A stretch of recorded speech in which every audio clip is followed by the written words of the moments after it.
رسول الله نحمده ونصلي على رسوله الكريم اما بعد فاعوذ بالله من الشيطان الرجيم بسم الله الرحمن الرحيم رب اشرح لي صدري ويسر لي امري واحلل عقدة من لساني يفقهوا قولي اذا سألك عبادي عني فاني قريب اجيب دعوة الداعي اذا دعان فَلْيَسْتَجِيبُوا لِي وَلْيُؤْمِنُوا بِي لَعَلَّهُمْ يَرْشُدُونَ۔ اور جب میرے بندے آپ سے میرے بارے میں سوال کریں تو کہہ دیجئے بے شک میں قریب ہوں، میں پکارنے والے کی پکار کا جواب دیتا ہوں۔ جب وہ مجھے پکارے تو ان کو چاہیے کہ وہ بھی میرا حکم مانیں اور مجھ پر ایمان رکھیں تاکہ وہ ہدایت پا جائیں۔ سب سے پہلی بات تو یہ ہے کہ ہم سب انسان بھولنے والے ہیں، خطا کار ہیں، اللہ کے حق میں، بندوں کے حق میں کوتاہی کرنے والے ہیں۔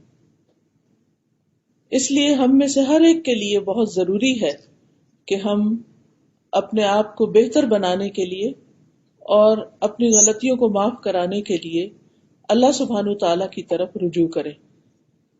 رسول اللہ صلی اللہ علیہ وسلم نے فرمایا ہے، ہر انسان خطا کار ہے اور بہترین خطا کار وہ ہیں جو توبہ کرتے ہیں۔ یعنی ہم میں سے ہر شخص سے کچھ نہ کچھ بھول چوک ضرور ہوتی ہے، لیکن اس بھول چوک کا علاج کیا ہے؟ توبہ۔ اور توبہ کا مطلب ہے اللہ سبحانہ تعالیٰ کی طرف پلٹنا، رجوع کرنا۔ ہر انسان کے علاوہ مومن سے بھی خطا ہوتی ہے، مومن سے بھی گناہ ہوتا ہے۔ نبی صلی اللہ علیہ وسلم نے فرمایا، ہر مومن سے کوئی نہ کوئی ایسا گناہ سرزد ہو جاتا ہے جس کو وہ وقتاً فوقتاً کرتا رہتا ہے، یعنی باوجود کوشش کے، باوجود عہد کرنے کے، باوجود پکا ارادہ کرنے کے ہم پھر پھسل جاتے ہیں، کچھ نہ کچھ ہم سے غلطی ہو ہی جاتی ہے۔ فرمایا کہ یا کوئی ایسا گناہ ہوتا ہے جس پر وہ قائم رہتا ہے، یعنی کچھ گناہ ایسے ہوتے ہیں کہ جو انسان تھوڑی دیر کے لیے کرتا ہے، اس کو فوراً خیال آتا ہے اور اس کو چھوڑ دیتا ہے، لیکن کچھ گناہ ایسے ہوتے ہیں کہ جن پر وہ جمع ہی رہتا ہے، وہ اس کو نہیں چھوڑتا حتیٰ کہ وہ دنیا چھوڑ جاتا ہے، یعنی موت تک وہ اپنی اس غلطی میں پڑا رہتا ہے۔ مومن کو اس حال میں پیدا کیا گیا ہے کہ وہ فتنوں میں گھرنے والا، توبہ کرنے والا اور بھولنے والا ہوتا ہے، لیکن جب اسے نصیحت کی جاتی ہے تو وہ واعظ اور نصیحت قبول کر لیتا ہے۔ یہ مومن کی خوبی ہے، یعنی یہ تو ہو نہیں سکتا کہ ہم سے کوئی غلطی نہ ہو، اور یہ بھی نہیں ہو سکتا کہ ہم ہر غلطی پر فوراً ہی توبہ کر لیں۔ وہ کون سی غلطیاں ہوتی ہیں یا وہ کون سے گناہ ہوتے ہیں جن پر ہم توبہ نہیں کر پاتے؟ ان میں سے عموماً ایک قسم وہ ہوتی ہے کہ جن کے بارے میں ہم یہ جانتے ہی نہیں کہ یہ غلط ہے۔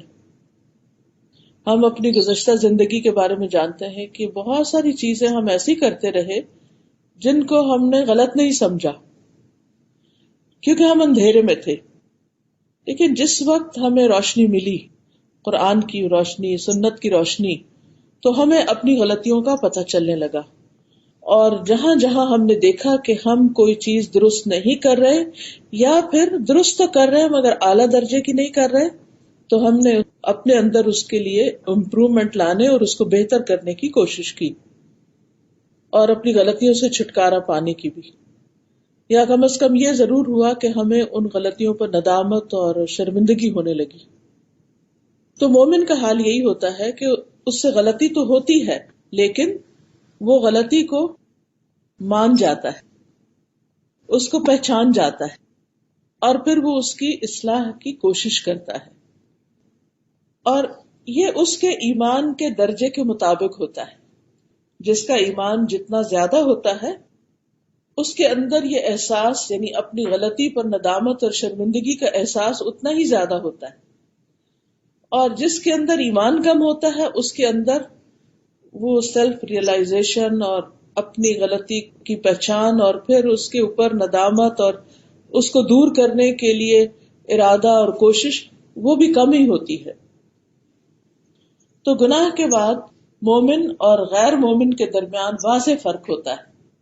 مومن اپنے گناہ کو ایسے محسوس کرتا ہے جیسے وہ کسی پہاڑ کے نیچے بیٹھا ہوا ہے اور ڈر رہا ہوتا ہے کہ کہیں وہ اس کے اوپر گری نہ جائے اور وہ اس کے نیچے پس کے دب کے ختم نہ ہو جائے. اور فاسق اور فاجر کا حال یہ ہوتا ہے کہ وہ اپنے گناہ کو مکھی کی طرح ہلکا سمجھتا ہے کہ وہ اس کے ناک کے پاس سے گزری اور اس نے اپنے ہاتھ سے یوں اس کو اشارے سے دور کر دیا. یعنی اس کو گناہ کی شدت کا احساس نہیں ہوتا، اس پر شرمندگی نہیں ہوتی. یعنی اس کو خیال ضرور آتا ہے کہ یہ غلط ہے، لیکن کوئی بس خیال آتا ہے اور چلا جاتا ہے. اس کے اندر سے ایک آواز اٹھتی ہے لیکن وہ اس کو دبا دیتا ہے اور اس کی پرواہ نہیں کرتا.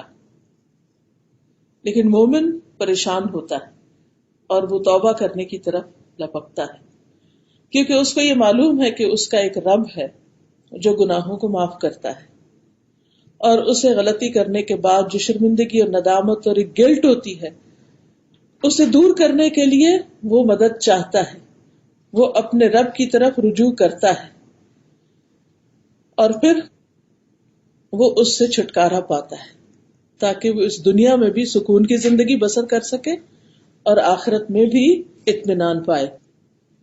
رسول اللہ صلی اللہ علیہ وسلم نے فرمایا، تم سے پہلے لوگوں میں سے ایک آدمی کا ذکر ہے کہ وہ ایک کھوپڑی کے پاس سے گزرا. یعنی جیسے کہیں سے گزر رہا تھا تو راستے میں ایک کھوپڑی نظر آئی کسی مرے ہوئے کی. اس نے اس کی طرف دیکھا اور اپنے آپ سے باتیں کرنے لگا. وہ باتیں کیا کر رہا تھا؟ کہنے لگا، اے میرے رب، تو بڑی عظیم ذات ہے اور میں بڑا کمزور ہوں، اور تو بار بار بخشنے والا ہے اور میں بار بار گناہ کرنے والا ہوں. پھر وہ اللہ کے سامنے سجدے میں گر پڑا تو ایک غیبی آواز آئی. اسے کہا گیا کہ اپنا سر اٹھاؤ، سجدے سے اوپر کرو، اور کہا گیا کہ تو بار بار گناہ کرنے والا ہے اور میں بار بار بخشنے والا ہوں. تو اس نے اپنا سر اٹھایا اور اللہ نے اس کو بخش دیا. اب سوال یہ پیدا ہوتا ہے کہ وہ کھوپڑی دیکھ کر وہ ایسی باتیں کیوں کر رہا تھا؟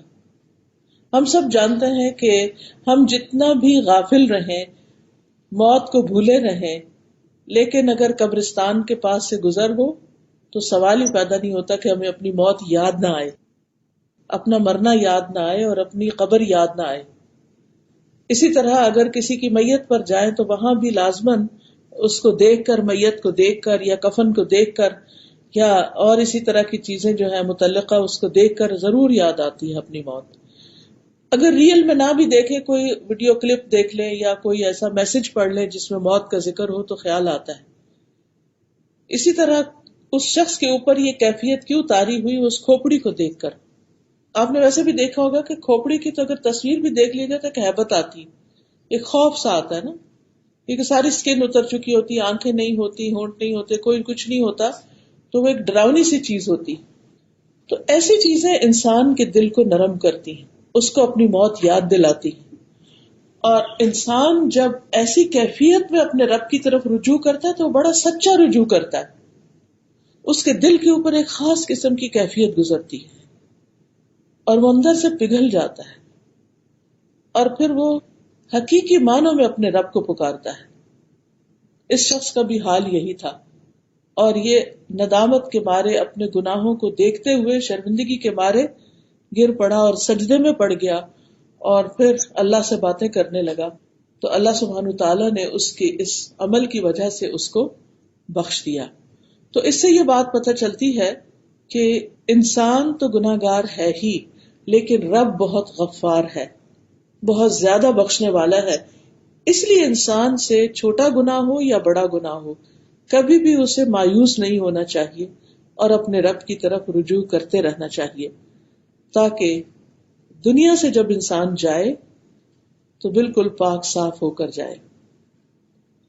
حدیث سے ہمیں یہ بھی پتہ چلتا ہے کہ استغفار کا کرنا اللہ تعالیٰ کو پسند ہے اور اللہ سبحانہ تعالیٰ ہمیں اس کی ترغیب بھی دیتے ہیں، شوق دلاتے ہیں.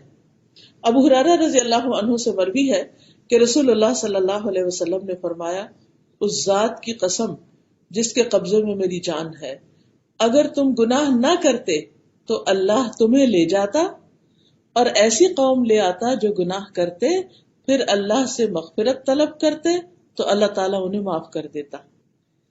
یعنی اللہ تعالیٰ جانتے ہیں کہ انسان کو جیسا میں نے بنایا ہے وہ بھولنے والا بھی ہے، غلطی کرنے والا بھی ہے، اور اس سے بار بار ایسا ہوگا اور پھر یہ پلٹے گا.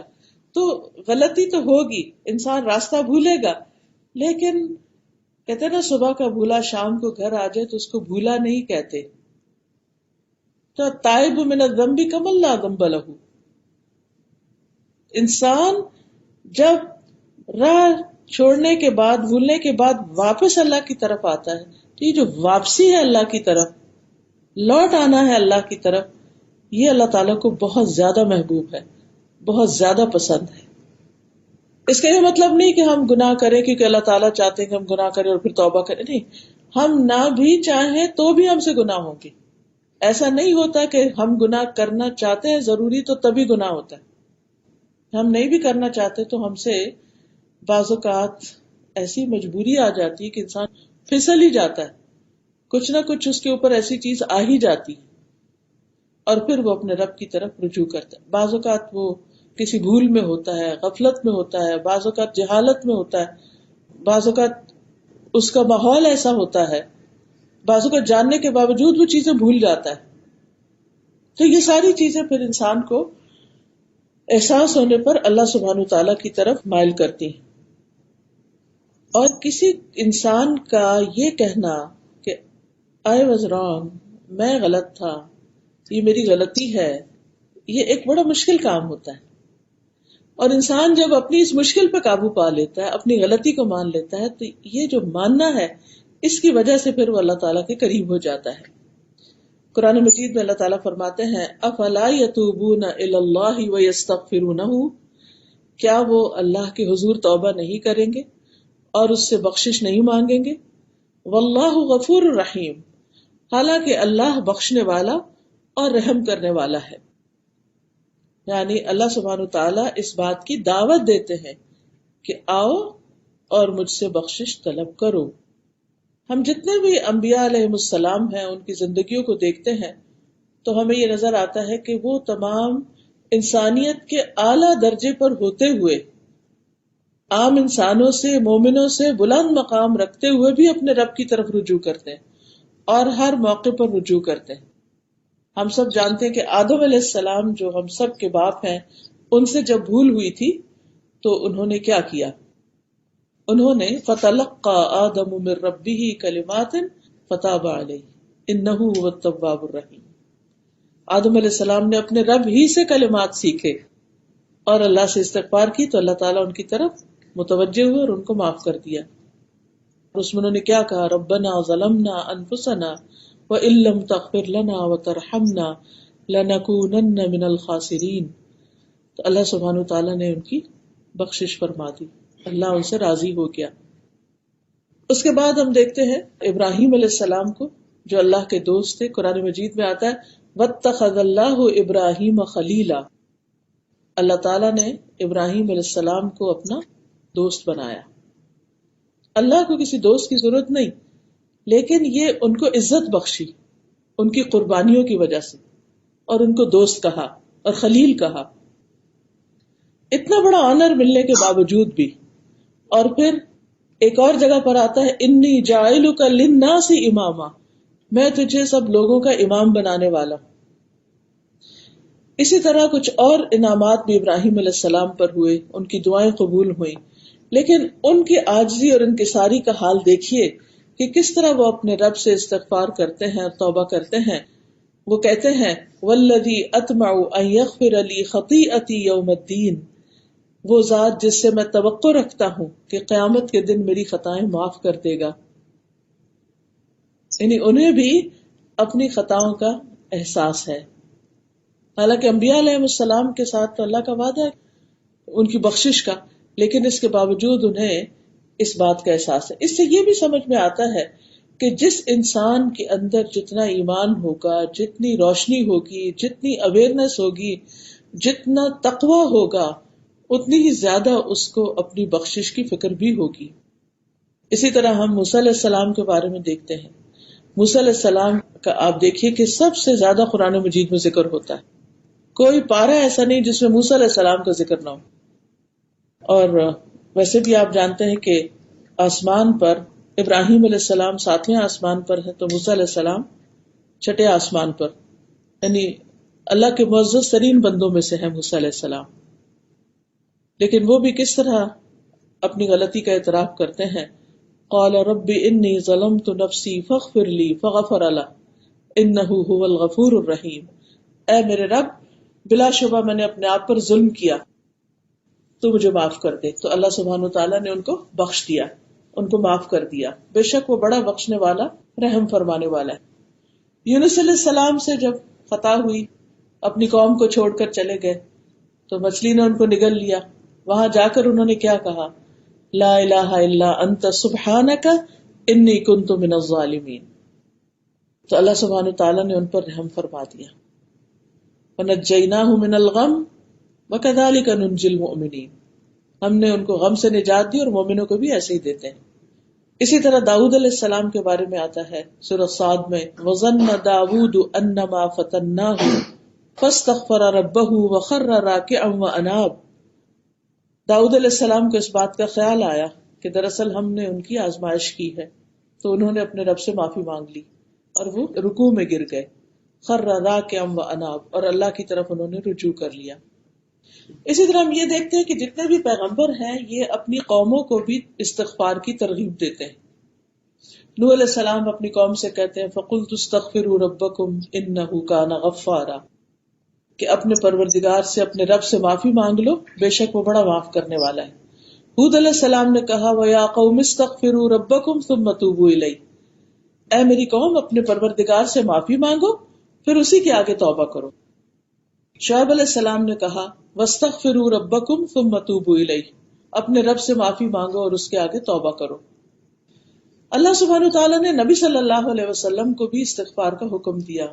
وَاسْتَغْفِرِ اللَّهَ إِنَّ اللَّهَ كَانَ غَفُورًا رَحِيمًا، اور اللہ سے بخشش طلب کیجیے، اللہ یقیناً بہت بخشنے والا مہربان ہے. تمام لوگوں کو یہ حکم دیا گیا کہ وہ استغفار کریں. وَأَنِ اسْتَغْفِرُوا رَبَّكُمْ ثُمَّ تُوبُوا إِلَيْهِ.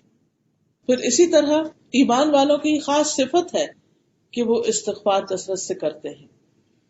سورۃ السجدہ میں آتا ہے كَانُوا قَلِيلًا مِنَ اللَّيْلِ مَا يَهْجَعُونَ وَبِالْأَسْحَارِ هُمْ يَسْتَغْفِرُونَ، کہ وہ راتوں کو کم سوتے ہیں اور سحری کے وقت استغفار کرتے ہیں، یعنی تہجد کے وقت وہ اللہ سے اپنے گناہوں کی معافی مانگتے ہیں. ان کو یہ زوم اور خیال نہیں ہوتا کہ ہم تو اس وقت اٹھ رہے ہیں، ہم تو بڑے نیک لوگ ہیں تو ہمیں تو ضرورت نہیں. جو جتنا اپنے رب کے قریب ہوتا ہے، اللہ کی عظمت کو پہچانتا ہے، اس کے گرینڈر کو اور اس کی بڑائی کو اور اس کی حکمت کو اور اس کے علم کی وسعتوں کو، وہ اتنا ہی زیادہ اپنی کوتاہیوں کو دیکھنے والا ہو جاتا ہے اور پھر وہ اس سے توبہ کرتا ہے. اور یہ بھی یاد رکھیے کہ جو اللہ سے معافی کی امید رکھتا ہے اسی کو معافی ملتی. یہ نہیں کبھی بھی سوچنا چاہیے کہ میری تو معافی ہو نہیں سکتی، میرا گناہ نہیں معاف ہو سکتا، مجھے نہیں اللہ بخشے گا. یہ کبھی بھی نہ سوچے، نا امید نہ، مایوس نہ ہو. رسول اللہ صلی اللہ علیہ وسلم نے فرمایا، اللہ تبارک و تعالیٰ فرماتا ہے اے ابن آدم، جب تک تو مجھے پکارے گا اور مجھ سے پر امید رہے گا میں تجھے بخشتا رہوں گا. جو بھی کوئی گناہ ہوں گے ان کی میں کوئی پرواہ نہیں کروں گا. اے ابن آدم، اگر تیرے گناہ آسمان کی بلندیوں تک پہنچ جائیں، اور آپ کو معلوم ہے کہ زمین سے آسمان کا فاصلہ 500 سال کے برابر ہے، تو پھر مجھ سے بخشش طلب کرے تو میں پرواہ کیے بغیر تجھے بخش دوں گا. اتنے زیادہ گناہ ہے کہ آسمان تک چلے گئے. اے ابن آدم، اگر تو زمین بھر گناہ کر لے، یعنی پوری زمین تیرے گناہوں سے بھر جائے، اور پھر تو میرے پاس آئے اس حال میں کہ میرے ساتھ کسی کو شریک نہیں ٹھہرایا، تو میں تجھے ان گناہوں کے بقدر بخش دوں گا. اللہ سبحانہ تعالیٰ کی بخشش اور رحمت جو ہے وہ بہت وسیع ہے. تو کسی برے سے برے انسان کو، کسی غلط سے غلط انسان کو، انتہائی گناہ گار انسان کو مایوس نہیں ہونا چاہیے، توبہ کر کے رب کی طرف پلٹ جانا چاہیے. اسی میں بندے کی اصلاح ہے، اسی میں اس کی دنیا اور آخرت کی بھلائی ہے. شیطان انسان کو مایوس کرتا ہے، اور وہ کیا چاہتا ہے کہ انسان اللہ سے مایوس ہو اور وہ اللہ کی طرف نہ پلٹے اور گناہوں میں اور آگے سے آگے جائے. جب ہمارے دل میں یہ خیال آتا ہے نا کہ معافی نہیں ہو سکتی، تو پھر انسان کہتا ہے کہ جہنم میں تو جانا ہی ہے، چلو دنیا میں تو عیش کرو. تو یہ چیز اسے گناہوں پر اور دلیر کر دیتی. لیکن جب انسان کو معافی کا یقین ہوتا ہے تو پھر انسان اللہ کی طرف رجوع کرتا چلا جاتا ہے. اور یہ یاد رکھیے کہ جو شخص اللہ کو پہچانتا ہے وہ کبھی مایوس ہو نہیں سکتا. ابو ہریرہ کہتے ہیں میں نے نبی صلی اللہ علیہ وسلم کو فرماتے ہوئے سنا کہ ایک بندے نے بہت گناہ کیے اور کہا اے میرے رب، میں تیرا ہی گناہ گار بندہ ہوں، تو مجھے بخش دے. اللہ رب العزت نے فرمایا میرا بندہ جانتا ہے کہ اس کا کوئی رب ہے جو گناہ معاف کرتا ہے اور گناہ کی وجہ سے سزا بھی دیتا ہے، تو میں نے اس بندے کو بخش دیا. یعنی جو مجھ سے امید اور خوف کی حالت میں معافی مانگنے کے لیے آیا، میں نے اس کو بخش دیا. پھر اسی طرح ایک اور جگہ پر آتا ہے، رسول اللہ صلی اللہ علیہ وسلم نے فرمایا ابلیس نے اپنے رب عز و جل سے کہا مجھے تیری عزت و جلال کی قسم، میں تیرے بندوں کو اس وقت تک گمراہ کرتا رہوں گا جب تک ان کے جسم میں روح رہے گی. آخری وقت بھی وہ انسان کو بہکاتا اور ورغلاتا ہے. اللہ عز و جل نے فرمایا کہ مجھے اپنی عزت و جلال کی قسم، جب تک وہ مجھ سے معافی مانگتے رہیں گے میں بھی انہیں معاف کرتا رہوں گا. اس لیے انسان کو آخری وقت تک استغفار کرتے رہنا چاہیے. تو استغفار کے کچھ فائدے بھی ہیں. گناہوں کی معافی کے علاوہ سب سے پہلی بات یہ ہے کہ انسان کو پاک کرتا ہے، انسان کا بوجھ ہلکا کرتا ہے. گناہ کا اپنا ایک بوجھ ہوتا ہے جس کو وزر بھی کہتے ہیں نا. تو یہ جو بوجھ ہوتا ہے نا انسان کے دل دماغ پر، حتیٰ کہ اس کے جسم کو بھی بوجھل بوجھل محسوس کرواتا ہے. انسان کوئی کام ایکٹیولی پوری نشاط کے ساتھ کر نہیں پاتا. جب اسے احساس ہو جائے اس کے اوپر ایک ڈپریشن سا آ جاتا ہے. تو غلطی تو انسان سے ہوتی ہے، اور اگر کوئی انٹینشنلی غلطی نہیں بھی کر رہا تو اللہ کے حق میں جو کمی ہو جاتی، ہمارے ذکر میں جو کمی ہو جاتی، ہمارے منہ سے بھول چوک کے جو الفاظ ایسے نکل جاتے ہیں، یہ ساری چیزیں جو ہیں یہ انسان کو اس بات کا پابند کرتی ہیں کہ وہ اللہ سبحانہ و تعالیٰ کی طرف رجوع کرے. تو پہلی بات یہ ہے کہ استغفار انسان کو پاک کرتی، استغفار سے گناہوں کی بخشش ہو جاتی ہے. ابو ہریرہ کہتے ہیں رسول اللہ صلی اللہ علیہ وسلم نے فرمایا اللہ تبارک و تعالی ہر رات کو اس وقت آسمان دنیا پر آتے ہیں جب رات کا آخری تہائی حصہ رہ جاتا ہے، اور اللہ تعالیٰ فرماتا ہے کوئی جو مجھ سے دعا کرے تو میں اس کی دعا قبول کر لوں، ہے کوئی جو مجھ سے مانگے تو میں اسے دوں، ہے کوئی جو مجھ سے بخشش طلب کرے تو میں اس کو بخش دوں. یعنی اس وقت خاص طور پر پکار آتی ہے کہ انسان بخشش مانگ لے، لہذا وہ وقت اس کے لیے بہت ہی بہترین ہے. قرآن مجید میں آتا ہے وَمَن يَعْمَلْ سُوءًا أَوْ يَظْلِمْ نَفْسَهُ ثُمَّ يَسْتَغْفِرِ اللَّهَ يَجِدِ اللَّهَ غَفُورًا رَحِيمًا. جو شخص کوئی برا کام کر بیٹھے یا خود اپنے اوپر ظلم کر لے پھر اللہ سے بخشش طلب کرے تو اللہ تعالیٰ کو بہت بخشنے والا اور خوب رحم کرنے والا پائے گا.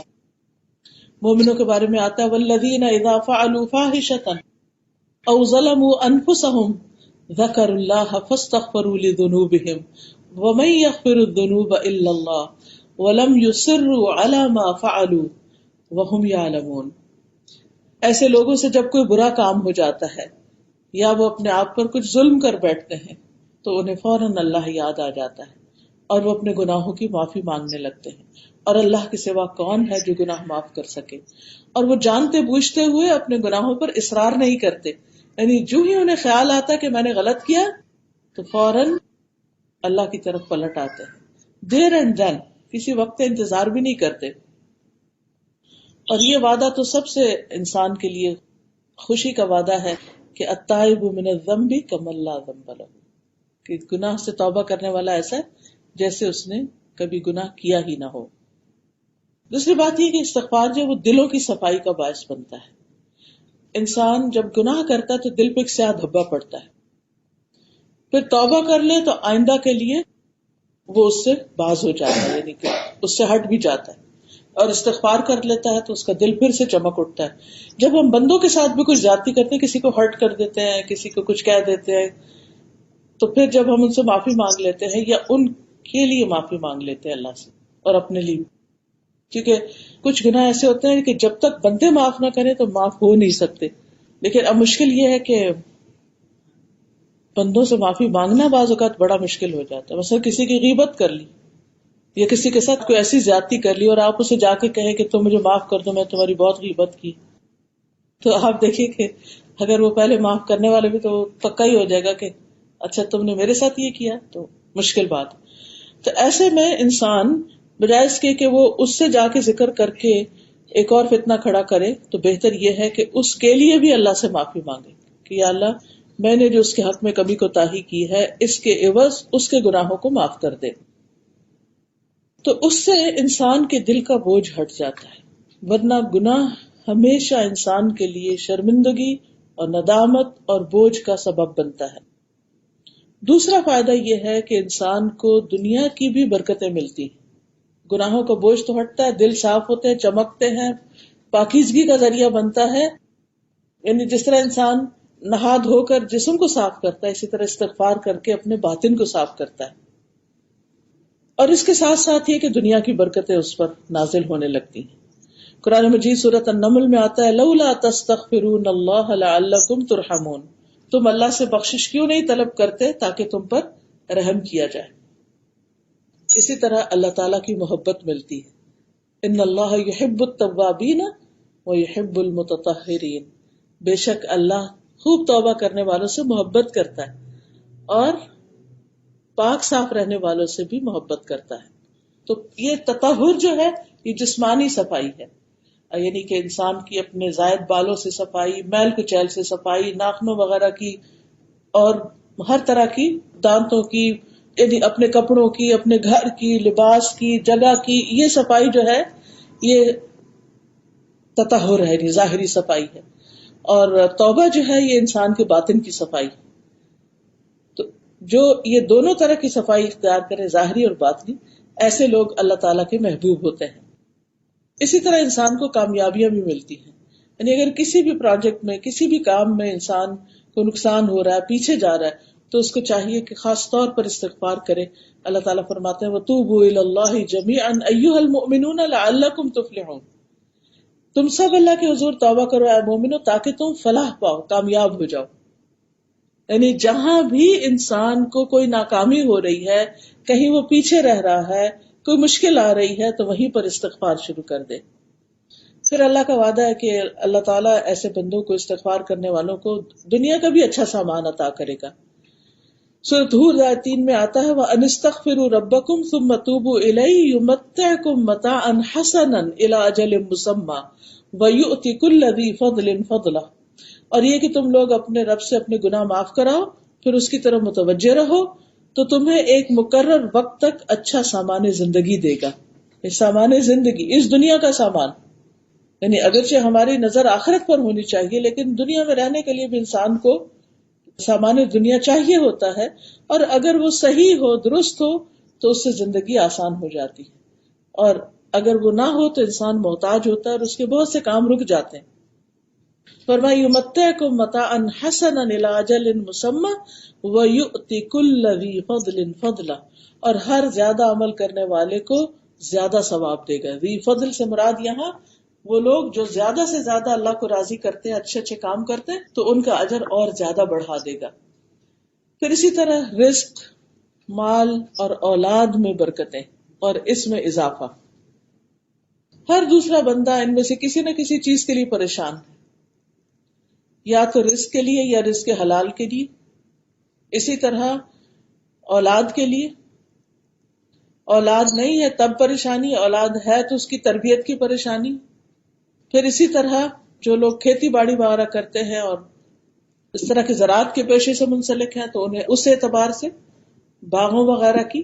تو اللہ تعالیٰ فرماتے سورۃ نوح میں فَقُلْتُ اسْتَغْفِرُوا رَبَّكُمْ إِنَّهُ كَانَ غَفَّارًا يُرْسِلِ السَّمَاءَ عَلَيْكُمْ مِدْرَارًا وَيُمْدِدْكُمْ بِأَمْوَالٍ وَبَنِينَ وَيَجْعَلْ لَكُمْ جَنَّاتٍ وَيَجْعَلْ لَكُمْ أَنْهَارًا۔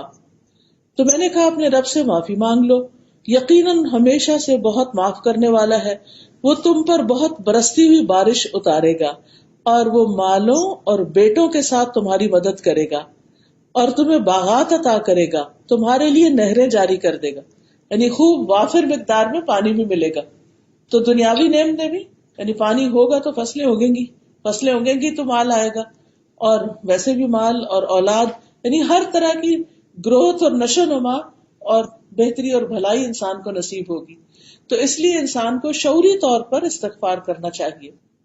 پھر اسی طرح آپ دیکھیے کہ ہر گناہ جو ہوتا ہے وہ اپنے کچھ نتائج رکھتا ہے۔ یہ نہیں ہو سکتا کہ انسان گناہ کرے اور پھر یہ کہ کچھ نہیں ہوتا۔ ہم یہی سوچتے ہیں کہ کچھ نہیں ہوتا، خیر ہے، کوئی بات نہیں۔ آپ کو اس کے بعد یا تو نیکی کرنی چاہیے اور اس کے لیے استغفار تو کرنی ہی کرنی چاہیے، تاکہ وہ ہمارے نام اعمال سے ریموو ہو جائے اور ہمارے لیے پریشانی کا باعث نہ بنے۔ لیکن یہ بات بھی یاد رہنی چاہیے کہ آخرت میں پریشانی تو ہے ہی، دنیا میں بھی انسان کو بعض اوقات اس کی وجہ سے کچھ پریشانیوں کا سامنا کرنا پڑتا ہے۔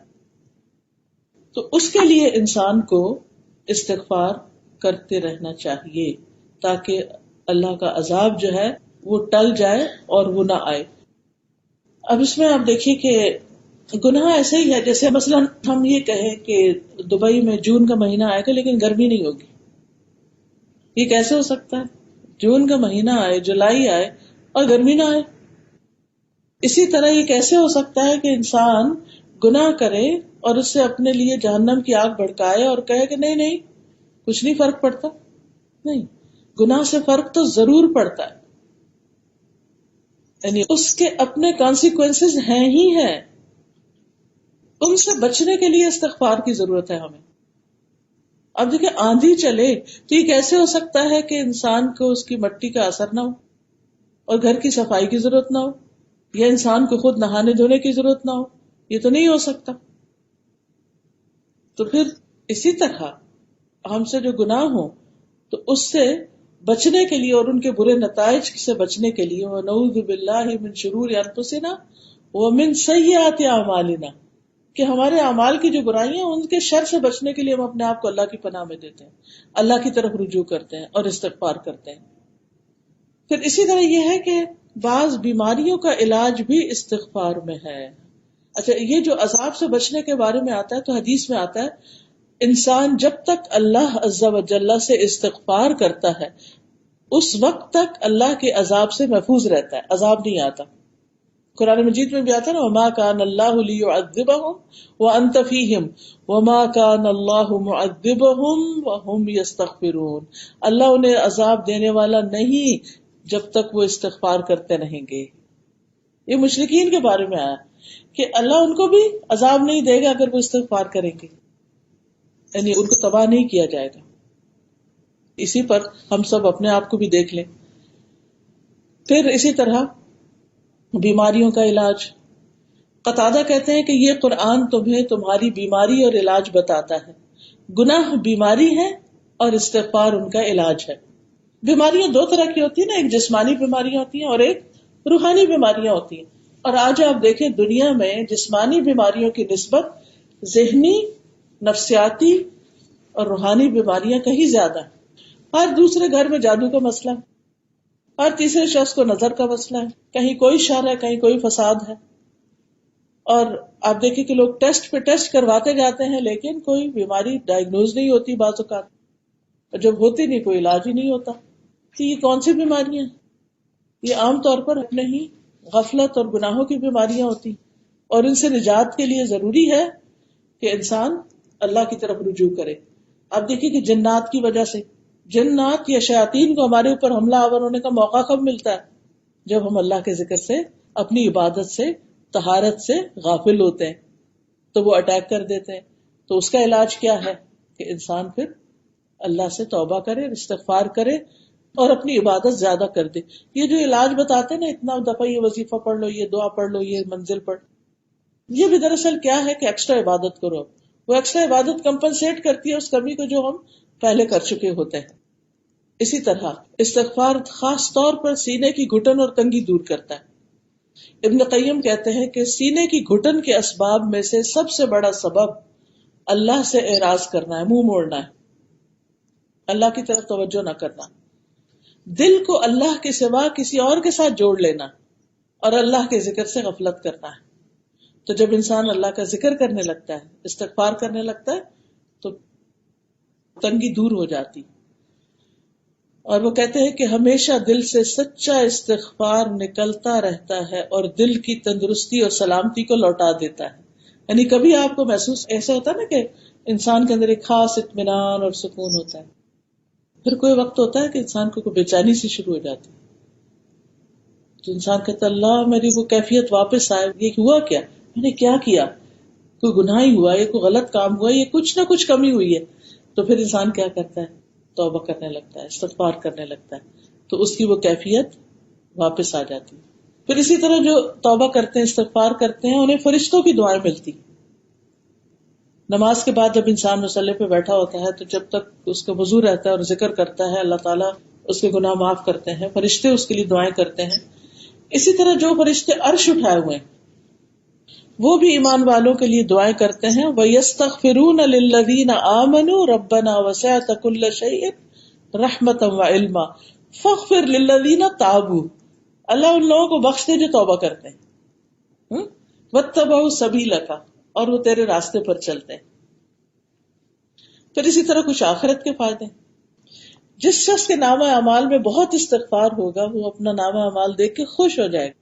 آپ نے فرمایا جس کو یہ بات پسند ہو کہ اس کا نامہ اعمال اسے خوش کر دے، یعنی اپنی بک آف ڈیڈ دیکھے اور خوش ہو جائے، تو اسے چاہیے کہ وہ استغفار کی کثرت کر دے تاکہ ہر خراب چیز اس میں سے مٹ جائے اور صاف ستھرا اعمال نامہ اس کو ملے۔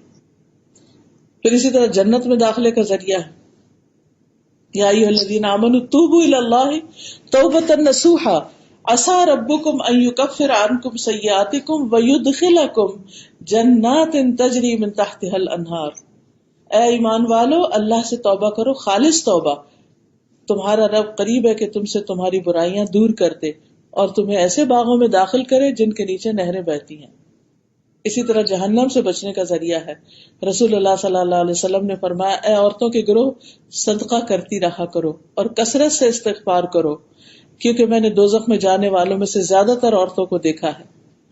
تو اس میں بھی یعنی ہم خواتین خاص طور پر اپنے برے انجام سے کیسے بچ سکتے ہیں؟ صدقہ اور استغفار۔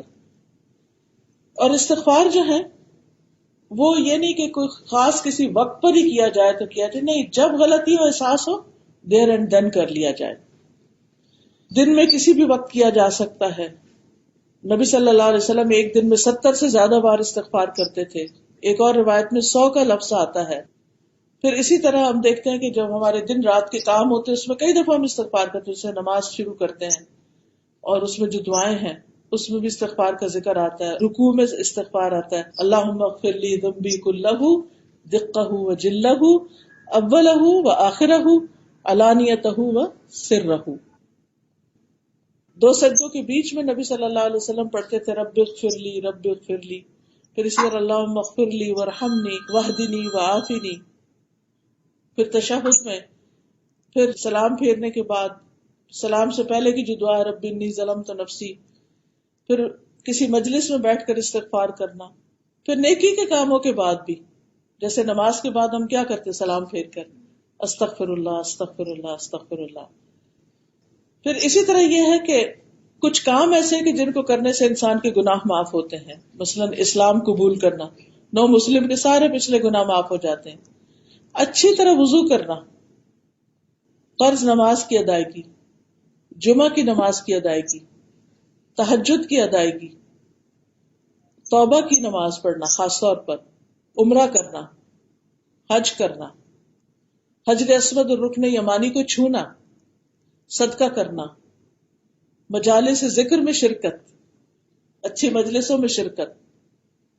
حدیث میں آتا ہے جب کوئی جماعت اکٹھے ہو کر اللہ کا ذکر کرتی اور اس سے اس کا مقصد صرف اللہ کی رضا ہوتی ہے تو ایک منادی آواز لگاتا ہے کہ تم اس حال میں کھڑے ہو کہ تمہارے گناہ معاف ہو چکے اور تمہارے گناہ نیکیوں میں بدل دیے گئے۔ پھر رمضان اور لیلۃ القدر، پھر بیماری کی حالت میں جب بندہ اللہ کی تعریف کرتا ہے تو اس کے گناہ معاف ہونے شروع ہو جاتے ہیں۔ پھر راستے سے تکلیف دہ چیز ہٹا دینا، سبحان اللہ، یہ بھی گناہوں کی معافی کا ذریعہ ہے۔ پھر نماز کے لیے پیدل چل کے جانا اچھی طرح وضو کرنے کے بعد، ایک نماز کے بعد دوسری نماز کا انتظار کرنا، یہ انتظار کرنا ایک طرح سے استغفار ہے، خاموش۔ پھر نماز کے بعد کی تسبیحات 33 دفعہ سبحان اللہ، 33 دفعہ الحمدللہ اور 34 مرتبہ اللہ اکبر، یا پھر 33 بار اللہ اکبر اور لا الہ الا اللہ وحدہ لا شریک لہ لہ الملک و لہ الحمد وہو علی کل شیء قدیر۔ جو شخص ہر نماز کے بعد یہ عمل کرتا ہے اس کے سارے گناہ معاف کر دیے جاتے ہیں، چاہے وہ سمندر کی جھاگ برابر ہی کیوں نہ ہو۔ اسی طرح دن میں 100 بار سبحان اللہ و بحمدہ پڑھنا، پھر اسی طرح لا الہ الا اللہ واللہ اکبر والحمد للہ وسبحان اللہ ولا حول ولا قوۃ الا باللہ پڑھنا۔ تو یہ بھی پڑھنا جو ہے یہ انسان کے گناہوں کو معاف کرنے کا ذریعہ ہے۔ پھر استغفار کے جتنے بھی ورژن ہیں، میرے خیال ہے آپ کارڈ لائی ہیں استغفار کے، یہ پنک کارڈ ہیں، ان میں قرآن کی آیات اور احادیث کے ذریعے جو استغفار کی دعائیں ہمیں ملتی ہیں ان کا ذکر ہے اس میں۔ اور اگر انسان تہجد کے وقت اسی کو پڑھ لے تو اس سے یہ تھا کہ سارے ہی ایک طرح سے دعائیں اس میں آ جاتی ہیں۔ پھر اسی طرح 100 بار دن میں سبحان اللہ پڑھنا، پھر اپنے لیے استغفار کرنا اور دوسروں کے لیے کرنا۔ جب ہم دوسروں کے لیے استغفار کرتے ہیں تو اس کا فائدہ ہمیں پہنچتا ہے، ان کو بھی پہنچتا ہے اور ہمیں بھی پہنچتا ہے۔ اس لیے یہ پڑھنا چاہیے ربنا اغفر لی ولوالدی وللمؤمنین یوم یقوم الحساب۔ پھر زندوں کے لیے بھی اور فوت شدہ کے لیے خاص طور پر نبی صلی اللہ علیہ وسلم جب میت کو دفن کر چکتے تھے تو کچھ دیر پاس ٹھہرتے اور فرماتے اپنے بھائی کے لیے استغفار کرو اور اس کی ثابت قدمی کی دعا کرو کیونکہ اب اس سے سوال ہوگا۔ پھر اسی طرح اولاد اپنے والدین کے لیے جب استغفار کرتی، ولد صالح یدعو لہ، اس سے بھی انسان کے درجات بلند ہوتے ہیں۔ حدیث میں آتا ہے اللہ سبحانہ وتعالی جنت میں ایک نیک آدمی کا درجہ بلند کرتا ہے، تو پوچھتا ہے کہ اے میرے رب میرے درجے کہاں سے آئے؟ تو اسے اللہ تعالیٰ فرماتے ہیں تیرے حق میں تیری اولاد کی استغفار کی برکت سے، یعنی اس نے تیرے لیے بخشش کی دعا کی تو تیرا درجہ بلند ہو گیا۔ تو ان دعاؤں کو ہمیں یاد بھی کر لینا چاہیے، ورنہ یہ ہے کہ دیکھ کے پڑھنا جو ہے وہ بھی بہت فائدہ مند ہے۔ وآخر دعوانا ان الحمد للہ رب العالمین، سبحانک اللہم وبحمدک، اشہد ان لا الہ الا انت، استغفرک واتوب الیک۔ السلام علیکم ورحمۃ اللہ وبرکاتہ۔